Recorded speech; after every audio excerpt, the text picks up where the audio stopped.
আসসালামু আলাইকুম রহমতুল্লাহি ওয়া সুপ্রিয় দর্শক শ্রোতা, যে যেখান থেকে আমাদের এই ভিডিওটি দেখছেন সকলকে জানাচ্ছি শুভেচ্ছা এবং অভিনন্দন। আজকের ভিডিওটি শুরু করছি দৈনিক ইত্তেফাকে প্রকাশিত একটি ব্যতিক্রমী সংবাদ দিয়ে। প্রথমে ঘটনাটি সংক্ষেপে বলবো, এরপর আলোচনা করব এই ঘটনা থেকে আমাদের তরুণ সমাজ কী শিক্ষা নিতে পারে। সম্প্রতি যশোরের কেশবপুরে একটি ব্যাপক আলোচনার জন্ম দিয়েছে। সংবাদ অনুযায়ী একজন আর্জেন্টিনা সমর্থকের ছবিতে কৃত্রিম বুদ্ধিমত্তা বা এআই প্রযুক্তি ব্যবহার করে ব্রাজিলের জার্সি বসানো হয় এবং সেই ছবি সামাজিক যোগাযোগ মাধ্যমে প্রচার করা হয় বলে অভিযোগ ওঠে। বিষয়টি নিয়ে ক্ষুব্ধ হয়ে ওই ব্যক্তি থানায় লিখিত অভিযোগ দায়ের করেন। অভিযোগে তিনি দাবি করেন, ছোটবেলায় থেকেই তিনি আর্জেন্টিনার সমর্থক, কিন্তু তাকে ব্রাজিল সমর্থক হিসেবে উপস্থাপন করার উদ্দেশ্যে তার ছবিতে পরিবর্তন এনে সামাজিক মাধ্যমে ছড়িয়ে দেওয়া হয়েছে। বিষয়টি তার ব্যক্তিগত সম্মান ও সামাজিক মর্যাদার জন্য ক্ষতিকর বলে মনে করেন। পুলিশও অভিযোগ গ্রহণ করে বিষয়টি তদন্তের কথা জানিয়েছে।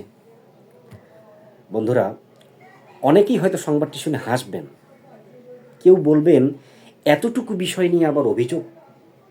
কিন্তু একটু গভীরভাবে চিন্তা করলে দেখবেন, এখানে শুধু আর্জেন্টিনা ব্রাজিলের সমর্থনের বিষয় নেই, এখানে রয়েছে প্রযুক্তির ব্যবহার, ব্যক্তিগত সম্মান, সামাজিক দায়বদ্ধতা এবং আমাদের আচরণের প্রশ্ন। ফুটবল পৃথিবীর অন্যতম জনপ্রিয় খেলা। বাংলাদেশেও বিশ্বকাপ এলেই আর্জেন্টিনা ও ব্রাজিল সমর্থকদের মধ্যে উৎসবমুখর পরিবেশ তৈরি হয়। পতাকা উড়ে, জার্সি পরা হয়, আনন্দ উৎসব হয়, এগুলো খেলার সৌন্দর্য। কিন্তু সমস্যা শুরু হয় তখন, যখন সমর্থন আনন্দের সীমা ছাড়িয়ে বিদেশে পরিণত হয়। আমরা অনেক সময় দেখি সামাজিক মাধ্যমে একে অপরকে অপমান করা হচ্ছে, কটাক্ষ করা হচ্ছে, ব্যক্তিগত আক্রমণ করা হচ্ছে, কেউ হারলে তাকে নিয়ে ট্রল, মিম, ব্যঙ্গ বিদ্রূপ চলছেই। প্রশ্ন হলো, ফুটবল কি আমাদের এসব শেখায়? না, ফুটবল শেখায় প্রতিযোগিতা, কিন্তু শত্রুতা নয়। ফুটবল শেখায় আবেগ, কিন্তু ঘৃণা নয়। ফুটবল শেখায় লড়াই, কিন্তু সম্পর্ক নষ্ট করা নয়। আজ আর্জেন্টিনা ব্রাজিল নিয়ে ঝগড়া, কাল অন্য কোনো বিষয় নিয়ে ঝগড়া।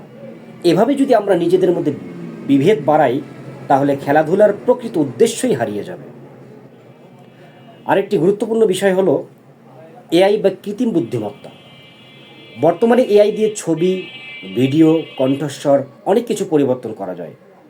প্রযুক্তি নিজে খারাপ নয়, বরং এটি মানুষের জন্য বড় আশীর্বাদ। কিন্তু প্রযুক্তির অপব্যবহার শুরু হলে সমস্যা তৈরি হয়।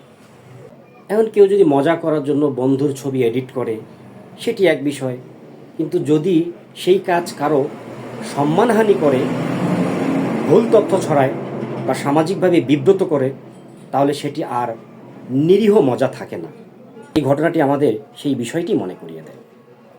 তরুণদের উদ্দেশ্যে একটি কথা বলতে চাই, আপনি আর্জেন্টিনার সমর্থক হতে পারেন, আপনি ব্রাজিলের সমর্থক হতে পারেন, আপনি অন্যান্য দলেরও সমর্থক হতে পারেন, কিন্তু কখনোই একজন মানুষকে তার প্রিয় দল নিয়ে বিচার করবেন না। খেলা শেষ হবে 90 মিনিটে, বিশ্বকাপ শেষ হবে কয়েক সপ্তাহে, কিন্তু বন্ধুত্ব, ভ্রাতৃত্ব, মানবিকতা এবং পারস্পরিক সম্মান সারা জীবনের। তাই আসুন খেলা উপভোগ করি, নিজের দলকে সমর্থন করি, প্রতিপক্ষকে সম্মান করি, এআই ও প্রযুক্তিকে ভালো কাজে ব্যবহার করি এবং এমন কোনো কাজ না করি যা মানুষের মধ্যে অপ্রয়োজনীয় দ্বন্দ্ব, সংঘাত বা বিভাজন সৃষ্টি করে। সবশেষে একটি কথা বলবো, একজন সত্যিকারের খেলাপ্রেমী কখনো ঘৃণা ছড়ায় না, সে আনন্দ ছড়ায়। একজন সত্যিকারের সমর্থক কখনো সম্পর্ক ভাঙে না, সে সম্পর্ক গড়ে। আজকের সংবাদ থেকে এটাই হোক আমাদের শিক্ষা। আপনাদের মতামত কি? এআই দিয়ে ছবি পরিবর্তন করে সামাজিক মাধ্যমে ছড়িয়ে দেওয়াকে আপনি কিভাবে দেখেন? আর ফুটবল সমর্থন নিয়ে আমাদের সীমা কোথায় থাকা উচিত? কমেন্টে আপনার মতামত জানাতে ভুলবেন না। ধন্যবাদ সবাইকে। আল্লাহ হাফেজ।